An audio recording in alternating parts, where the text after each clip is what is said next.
Together, huh? Yeah. All right. Zett and Sonny. Yes. Sir. You guys grew up in a family of a lot of kids, right? Well, we were five, full siblings. So it was a sister, me, our brother Joey, Sonny, and our brother Danny. We have since discovered that we're more.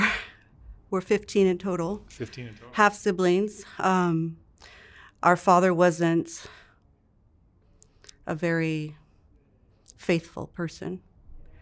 So he had, we don't know how many women there were. We're calculating that there were five other women. And we have since found 3 other half siblings. I found 2 12 years ago, Gabby and Diana. And I found one this year, Michael. I have been looking for him for over 20 years. We're going to meet him tomorrow. In your childhood, how would you describe your childhood with yours? Brutal. It was brutal. What kind of stuff were you going through? Well, our father, his name was Joseph Jesse Espinoza. He was a professional criminal from East LA. And he got involved in the sex industry. And this all happened during the golden age of porn. And it also happened during the Christian revival of the 1970s. So he owned adult bookstores that also had peep shows. He owned a brothel, which he named after me. And he owned a Spartan Mail Service, which actually distributed all of the stuff that he made at JE Enterprises around the world. What was he distributing? Child pornography. Child pornography. When I was 4 years old, Sonny wasn't born yet. I'm 8 years older than him. So at the age of 4 years old, my father was being investigated by a lot of undercover FBI agents. And so he didn't want his prints on anything. So our eldest sister and Joey and I, Joey was 3, I was 4.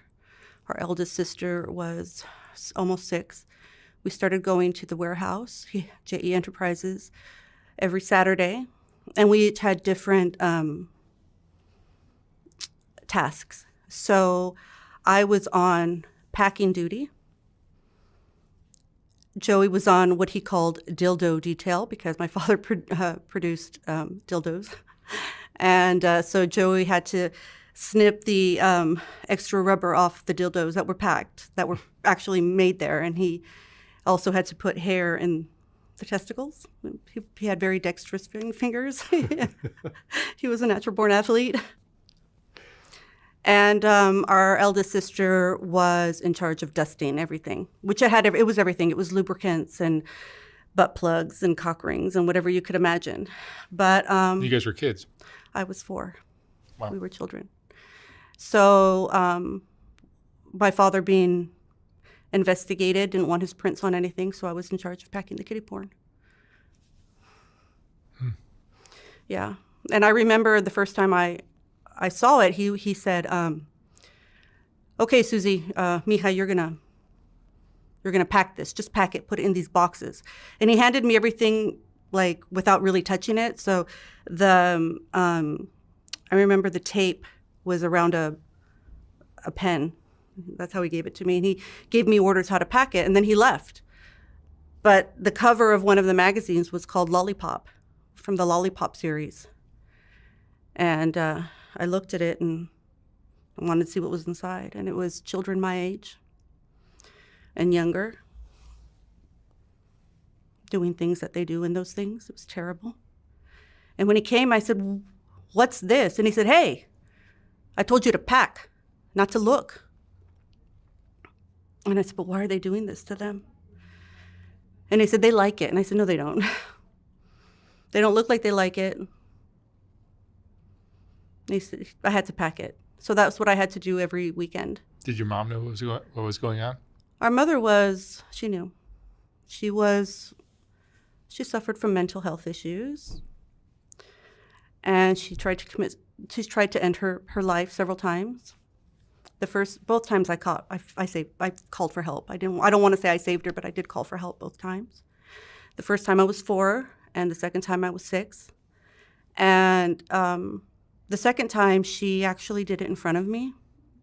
So she was addicted to barbiturates at that time. And it was just us both in front of each other while she cooked dinner. And she told me that that's what my father wanted to have for dinner. And she took a pill and a drink of wine until there was no more pills. There's no more wine. And then I just saw her, like, she collapsed. I'd like to thank BetterHelp, who's the sponsor of today's video. How'd that go? Sometimes this job is just too tough for me. It just is. What do you mean? We go through so much week after week after week. There's all this one drama and another, and there's so many difficult people to deal with. I mean, thank God I have somebody to talk to that just helps me understand, helps me calm down, helps me see through all the clutter and all the craziness that I have to go through, especially with this project. And that's where BetterHelp, who's sponsoring this video, is so helpful. It's just like, you can call this guy for anywhere. You can call him from your car, from work. I can go in the office, shut the door. I can do it at home. I can do it anywhere. It's great. It's just so helpful to have somebody just to, like, air your all your garbage on. It's very helpful. And make sense of it. Yeah. I think it's great that you're able to work that into your schedule. I know that it's changing all the time. Yeah, no, the schedule is crazy, but with BetterHelp, you can schedule it so easily. You just, like, and for people that are looking for a new therapist, you call BetterHelp and you can get referred usually within 48 hours. And if you don't like that therapist, they'll you just keep trying until you find somebody that you click with. It's a great way to operate, and find somebody that just works for you, and then it becomes like your regular thing. It's really wonderful. It's great to have each week to reset a little bit. It's a reset. Yeah, that's exactly what it is. It's a reset. But BetterHelp connects you with a licensed therapist who's trained to listen to you no matter what your area that you need help with is. And it's just great to have somebody that's unbiased, that just listens and helps you understand. I've seen you go into your sessions feeling a little bit pent up, and when you're done with your sessions, you just have this ease about you. I'm a different person. You're a different person. I'm a It's different so person. helpful. Yeah, it really calms you down and just helps you, like, it gives you peace with everything that's going on. It's really helpful. I wish some of our subjects that you interview knew how amazing therapy. Yeah, therapy is it's like such a beautiful fix. And sometimes it works quickly, and for other problems it takes longer, but either way it works. It just takes the willingness to, like, open up and find out what's there and figure it out. And a great therapist can help you do that. If somebody needs help, it's so easy to let BetterHelp connect you with a therapist that can help you figure out your issues. You visit betterhelp.com/soft white underbelly, or just choose soft white underbelly during sign up, and you get a discount on your first month. All right, and now back to the video. So I called our grandparents, and my grandfather, our paternal grandfather, came, and he threw her under the water, and they took her away. They took her to a mental hospital. She underwent electric shock therapy and cold water therapy, and she was gone for the whole summer. And when she came out, she was a born-again Christian who believed that it was her mission from God to save our father's soul, and that she had to submit completely, as the Bible said. So anything our father said, she did. She then believed that he was possessed by the devil, because our mother became an LA exorcist. And so she would bring people over to our house to exorcise demons in our living room. And then she would ask me to accompany her to exorcise my father. Yeah. So we did that behind his back. I saw some crazy stuff. A lot of stories there, yeah. Now, Sonny, you're a bit younger than your sister. Yes, sir. But you remember some of this as well? Oh, yes, absolutely. What was your dad like? Very aggressive. He was charming, handsome, very large. He had his moments. You know, he definitely liked to take it out on us a lot, especially on my mother. All business, loved money. And, you know, it's just like if it's very structured, very disciplined, very military-like. He was military, of course. And, Yeah. you know, so He was raised us. He was in the military? He's a war he's a- hero. Yeah, he was a war hero. He's a combat veteran for the Vietnam War. Oh, is Did that two right? tours. Yeah. Oh, wow. Paratrooper. Yeah. So yeah, he would basically treat us like we're cadets, you know. And he's the boss. It's like I say, jump. You say how high. Like there's no doubt about it. Keep your mouth shut. You know, you don't ask questions. Don't look at me. Like we couldn't talk at the table. We couldn't. We had smile. to kiss his hand. Yeah. Yeah, we had to kiss his hand. And I mean, he was letting us watch movies such as like Exorcist when we were young. Nothing but war movies, military movies, mafia movies. I mean, he named me after Sonny Corleone in The Godfather. And he just, you know, when he was drinking, it was either you got the happy side of him, but then again, he turned into this monster, you know?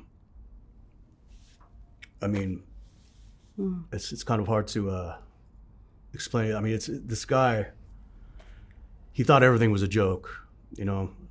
I mean, it was serious, but like he just kind of laughed at anything that was wrong. You know, he got a kick out of it. You know, he loved what he was doing. He knew it was wrong. What he was getting away with. Exactly. Well said. You know, he was like Billy the Kid. You know, that's the way I consider my dad. He's just straight up. Did law enforcement come into the picture at any point? All the time. Oh, yeah. All the time. We were trained since we were very young not to open the doors, not to talk. Us being here is we're breaking the first commandment. We're here to break the curse. We are here to break the curse. We are. Yeah. Have you ever talked about this before? No. No. I've always kept my mouth shut. We always No. keep our mouth shut. So this is the first time you guys are really telling the This story. is the first time we are telling our story. Wow. We've been we're just ready to be free, man. Yes, it's when you have a parent. Yeah, I'm so sorry. Let's go. Oh, please. When you have a parent who has hurt so many families, he has destroyed souls. I mean, those poor kids. It's never left me. What I saw that day and what I saw afterwards, what he did to those children. Was he shooting this stuff or just selling it? He was producing and distributing it. Both. And he got caught. He was convicted. Several times. And what happened with that? Well, okay, so he opened a bookstore in 1975 called El Cid Bookstore in Alhambra. And immediately, a hero named Barbara Messina organized hundreds of picketers to picket his store. She then created an organization called People Against Obscenity. And what she was a burr on my father's pants.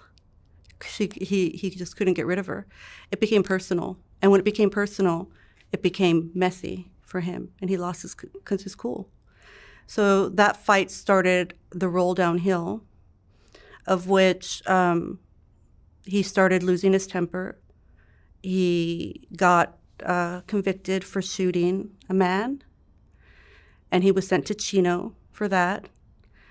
Afterwards, he was convicted of distributing child pornography. That case was in West Virginia. But he also had a case against him in Texas where he spent some time. By this time, of course, Sonny was already born. Our mother, oh my God, she wouldn't even say hi to us. It's like, hi, Mom, praise the Lord. Everything was, she'd go around the house and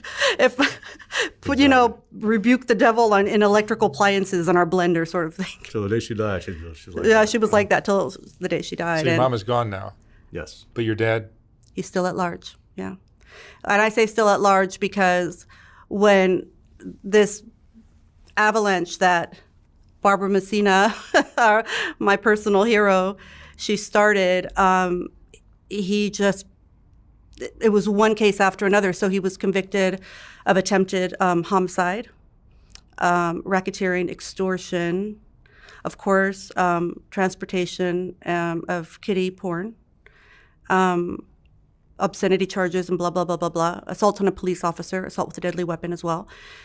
When all this happened, he pulled some strings because our father had connections with organized crime to get tried in California. So he was in Texas at that time serving, and someone pulled some strings, got him into a minimum security prison in Arizona called Safford, which has a long history of a lot of people escaping. And literally our father just walked out one fine day before he was going to face trial in California for attempted homicide. He escaped. And our mother left me, our eldest sister, our full sister, and Joey alone. Didn't tell us, just left. We woke up and no one was there. I remember running. I was running to find Sonny because I took care of him a lot. And I remember like running and seeing his crib in just a sheet. He wasn't there. But Sonny can tell you what happened because our mom took Sonny to go pick up our dad and cross the border. We did it in a Mercedes. My dad's Mercedes, of all things. Like, come on. he was wealthy? Yeah. Very. Very. I mean, if you're going to skate, you might as well do it in style, right? I think about it now. I'm like, oh my God, you escape from prison, you pick him up in a Mercedes. That's incredible. I know it was a Mercedes because I remember pushing, there's an emergency button for the emergency lights to go on. And my dad was the only one who had that in the car. It was leather. I remember pushing that button and my mom would be like, no, don't do that. Don't do that. You're going to create a scene. You're going to, create attention. So I stopped and I remember like stopping at Walmart's. No, I'm sorry. It was Kmart's and picking up like jeans and white t-shirts, of course.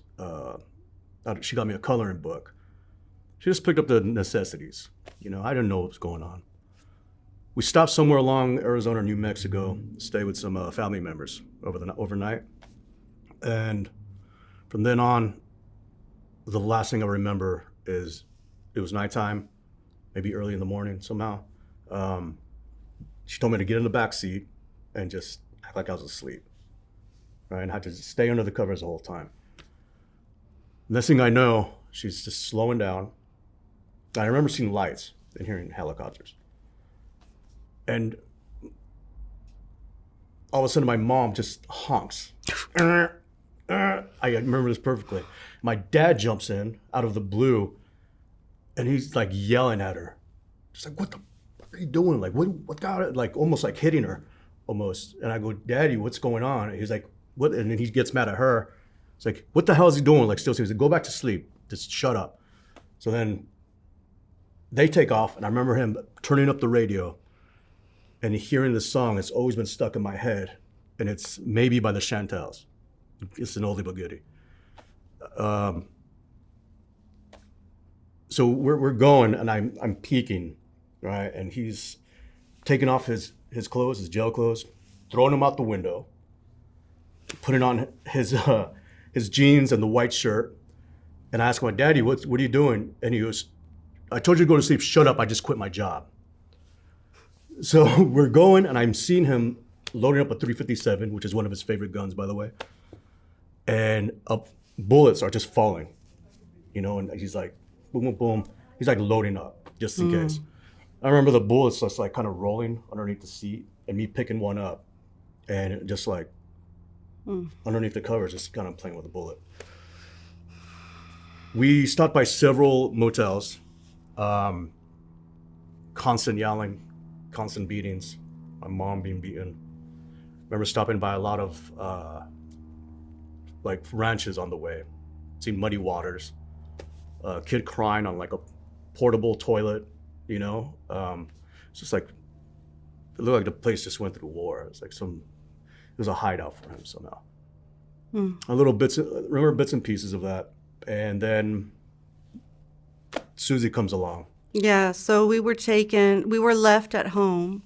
After 3 days, our grandfather picked us up, our paternal grandfather. And of course, you know, the police were coming in, they were banging on the windows with their flashlights and looking in, and we all hid because we were trained for that. So we had no food in the house. And so we ate, thank God, California. We ate avocados and pomegranates and plum trees from our garden. And then our grandfather picked us up, and he just separated us. So Joey and I went with an uncle. We don't know where our sister went. And we were there for almost 2.5 months. I was so happy. I felt free. It was the first time in my life. I mean, I miss Sonny. I was like, oh, thank God, you know, they're gone. I never have to deal with them again. And then one day they said they were taking us to Disneyland, and actually they crossed us to TJ. We went to Tijuana, and there were our parents with Sonny, and I was furious. I didn't want to be there. I acted up, words my mom used. I was just angry. I didn't want to be there. And our father said, yeah, you're coming with me. And he forced me to go to the bathroom, strip down, and they taped money around me like this, and they stuffed his diaper, and we were on the road together. The transporting of money and taping it to our bodies didn't stop for years. Yeah, that went on forever. Yeah. Really? Yeah. Yeah. Including me having to hide guns taped to my legs, handguns. Yeah, me and, too. Act like I'm asleep throughout every time we had to cross a border. Because we would take a lot of road trips. But Yeah, so we ended up getting to a certain city in Mexico, and while we were there, he met up with some contacts. One of them was we call him Joe the Pedo. Oh, yeah, yeah. he was a he owned a language school, I believe. yeah, he owned a school, and the other one who's a general. Smell like garlic. Yeah, he used to swallow whole cloves of garlic, and they are the ones who made it possible for us to purchase new identities as Mexican nationals. And Sonny was very young. Our eldest sister, when she finally showed up, was mute for about a month. Just looked at the air and didn't say anything. And I told Joey, you got to fight. We're going to escape. We're not going to let them take our name. At that point, I thought it was just our name. And our mother was like justifying everything with scripture. You know, Jesus and Mary and Joseph were on the run, and I have to submit to my husband. That's what the Bible says. And she was just a complete fanatic at that time of her life. Poor thing. And so Joey and I didn't comply. We didn't take the identities. We fought. So our father tortured us. He took away our food at first. And he did it to all of us. So since I said no and Joey said no, he made us all suffer for it at the beginning. So I used to feed Sonny toilet paper. He was hungry. And Yeah, at one point we're in mustard packets. yeah, anything we can get our hands on. Just like a mustard. Yeah, he did it all to break us. And sleep deprivation is what started after that. Yeah. No food, no water, and then of course we were kept in a room. And he just was getting very upset. He got frustrated, right? So he put me and Joey alone in a room, and I was in one bed and Joey was in another bed. And he just opened the door one day. I don't know if it was day or night, but I'm thinking it was night because I was sleeping. And he walked in. He said, "Hi." I said, "Hi." I just knew something bad was coming. He said, "So what's your name?"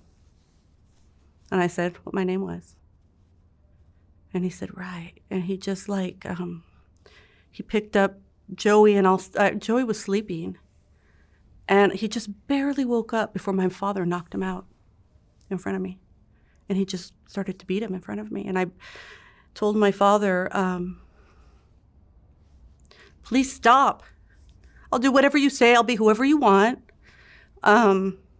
Just please leave him alone.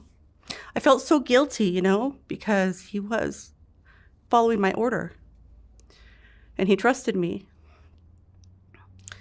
And I said, I'll make a deal with you, Dad. I'll be whoever you want.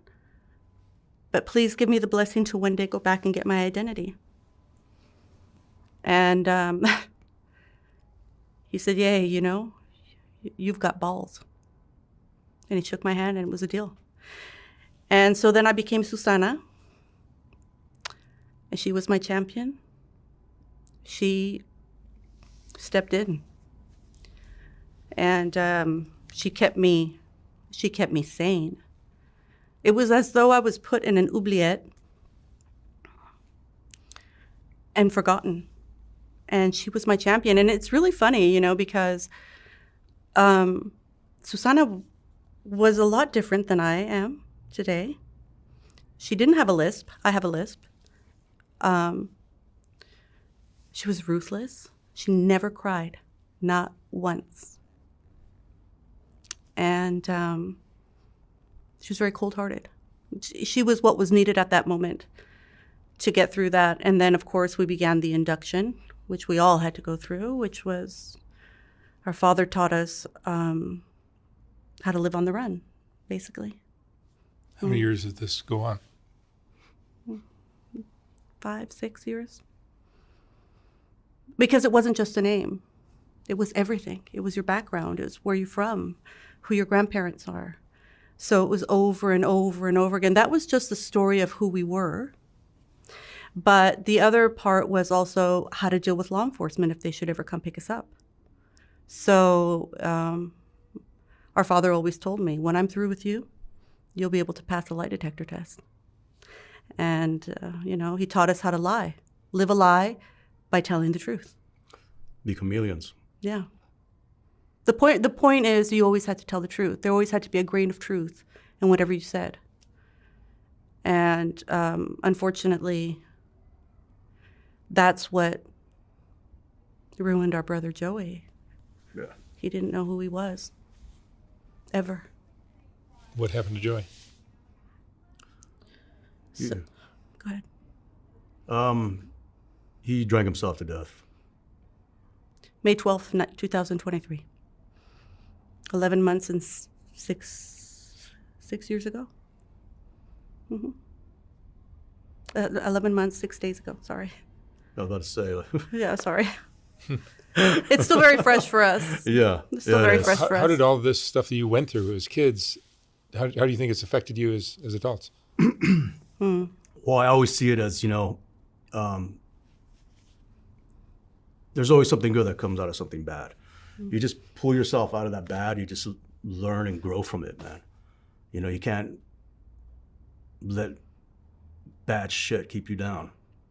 You know, you gotta roll with it, and you know. It's no excuse to be a fuck up. Oh, and no excuse to act like a victim either. No, I got my identity back. I am the only one. Yeah. It probably helped you guys develop a lot of courage too. It takes a lot of courage to do what you're doing here. Yeah, thank you. Yeah, thank you. So where do you think your father is now? We know where he is. Oh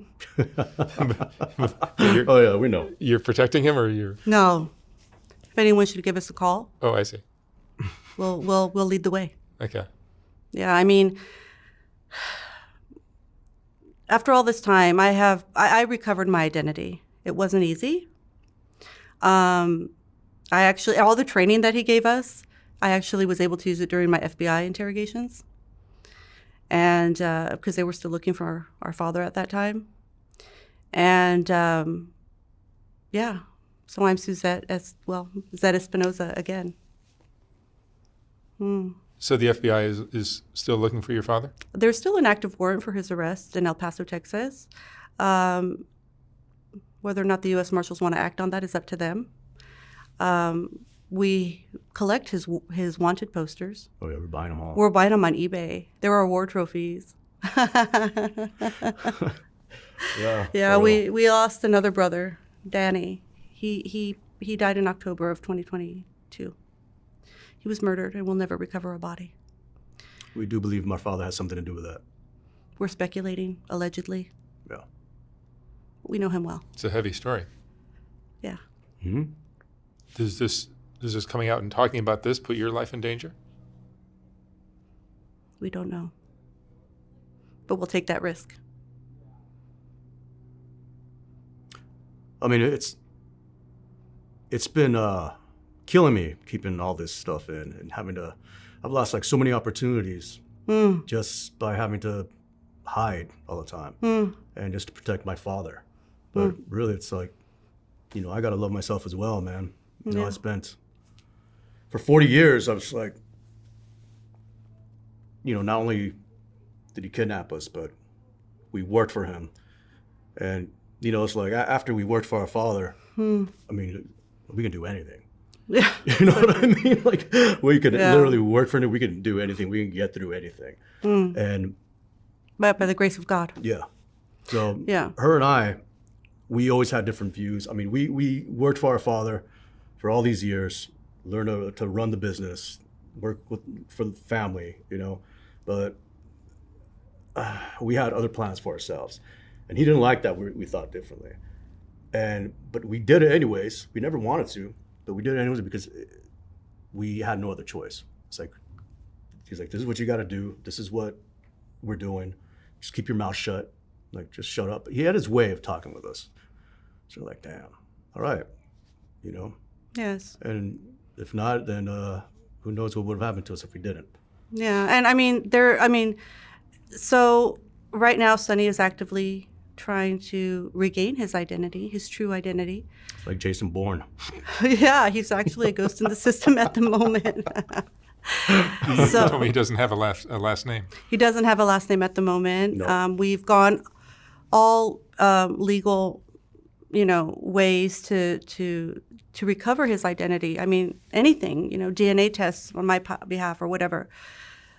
But his very awesome lawyer, Adela, Adela she told us, listen, at this point you have two choices.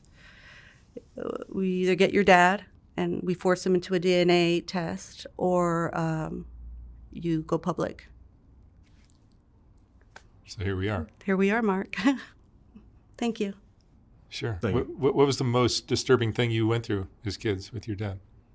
See, for me, I don't know what it was for Sonny, but for me, it was watching all of my siblings and my mother lose themselves to a false identity. It was terrible. They just changed. And then it was like years afterwards, it was like cold water was thrown on them. Like, whoa, this is not who I am. And fighting against themselves to try and recover themselves. And that is something Joey could never do. So we're here also for him and for Danny. May they be remembered as who they were, you know? They were Espinosas. Wow. Yeah. It's a lot to live with. It's been A difficult. lot of secrets. But it feels good to be here in California, our home where it all happened, Yeah. and say that our father corrupted the lives of so many people, and we're here to speak on that. It makes me proud. What are you hoping to see happen? What would you like to see happen? Well, I would like to see retribution and redemption for those who have lost themselves due to my father, anyone who has. It's important to remember that there is a way to suffer well. When you suffer well, you fight yourself. You fight your ego, you fight your pride, you fight your anger, and you surrender to yourself. There's no way you can become a victim once you know who you are. And it's not about a name as much. It's about you being authentic, right? So our father is a very corrupt individual. That is not who we are, right? We would like people, especially those our father's lives, our father, contributed to their lives negatively. We'd like them to stand up, fight for themselves. Don't give up. Don't give up. It's all worth it. Fight the good fight. 100%. What do you think the biggest change that happened in you as an adult from what you went through with your family? Like you seem to be very, your feet are firmly planted That's what I used to tell in doing Joey. what's right. I used to tell Joey this all the time because Joey, as did Danny, they both fell into drugs and alcohol. And addiction will eat its young. And I would always tell them, every time you do this, he wins. Fight. You can do this. Come on, don't be loyal to him. Be loyal to a cause. Be loyal to love. Be loyal to being a good person. That's what you have to be loyal to. Fight. You don't always win, right? No. But just being, at one point a victim, of feeling very hopeless, having everything taken away from us.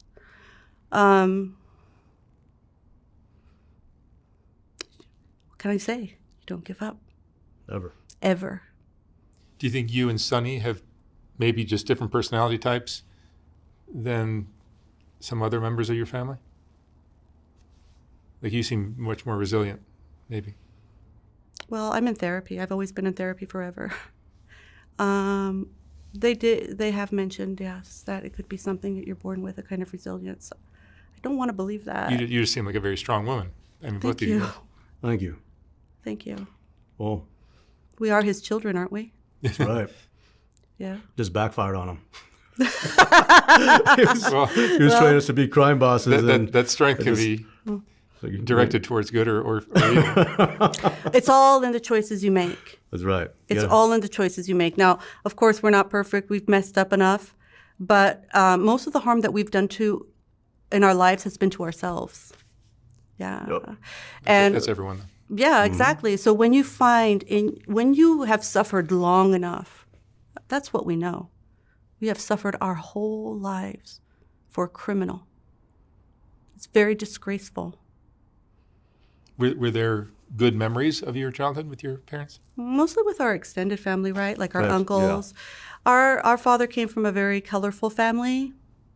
And I just loved our grandfather and our uncles, his brothers. I mean, we don't speak with them because that's just another thing our father destroyed. But from what we can gather on social media, they are good men, good parents. They have good kids. Those are our best memories with them. Our father would never hit us or hurt our mother in front of them. They would have not allowed it, obviously. So those were safe moments. Yeah, they're all funny. I'm always going to remember that one time where it was all of us siblings with our cousins just kind of hanging out. Yeah. And it was my father and our uncles, grandfather, and they just yell out like, "Hey, stupid!" And all of us turn around like, yeah. He's like, "Not you, dummy, the other stupid." Yeah. It's like, okay, well, what do we do? Like, who goes first? Yeah, like, what's yeah. going on here?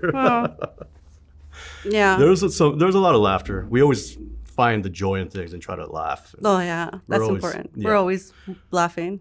Yeah. Yeah. Always gotta, look at the bright side of life. Yeah, for sure. Because bad stuff, nothing's temporary. And Everything's temporary. but yeah, I'm sorry. Yeah, like Everything's we're both like blah, blah, blah, right? It's the nerves. Everything is temporary, Yeah. including the bad moments. So, thank you for correcting Your my- mom's losing your mind was probably a product of your dad's strong personality and his actions. Same thing with your brothers. Our Dad, so he was in juvie. So like, I asked his mother once, this is before she passed. I was like, whatever happened to him? Like, what happened to him? She said, I don't know. He was born that way. So he was he liked making fires since he was like 7 or 8 years old. And he ended up in juvie. And then he wanted to be a cop. They rejected him. Yeah, they rejected him because he kept on failing all the tests. They said he was too aggressive. So one guy told him, if you want to serve your country, join the war. He did that well. That's the one thing I am proud about, that our father served our country. I mean, he was But you're hoping somebody finds him and he gets caught? I don't care. Whatever happens, happens. I'm not going to focus on that. I need to focus on lifting up. There are others of us, more brothers and sisters that I'm still looking for. Getting his identity back. We have to focus on what's at hand. We can't focus about that. No, it's whatever happens, happens. Keep moving. Can't stay stuck. Yeah. We're just going to do the right thing. That's the most important thing. You got to do the right thing. Bring honor back to our bloodline, for sure. We got to break this curse. All right. Zett and Sonny, Yes, sir. thank you so much for sharing your story. Thank you, Mark. Thank you. I think you have a book and a movie here. Absolutely. Thank you so much. Fascinating Mark. story. Thank you. Thank you, Mark.